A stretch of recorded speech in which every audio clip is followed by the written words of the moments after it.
there was there was more variation than I was expecting between the brokers and their reports this year, which was interesting. But I think when we speak to individual clients,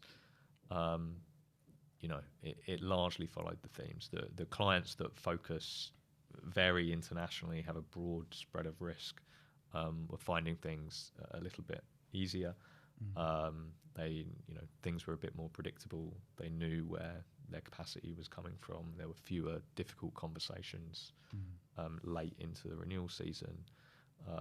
Like I said a bit earlier, companies that are in markets that have experienced big losses this year found things much more difficult. But even then, they knew it was going to be much more difficult in August, September, rather than having things sprung on them in November, like they did last year. So yeah, I agree. What they call a new world, what a difference a year makes. This one said officially out. This is just press releases from GC&A. Okay, all right. Well, I think the titles kind of sum it up. Very different from last year. Or last year was very different to normal, and this is kind of a return to normalization. Some of those pressures were still there, though, right? It wasn't.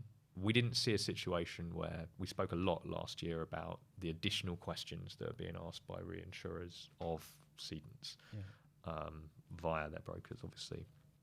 Those questions didn't go away. Those questions were still there.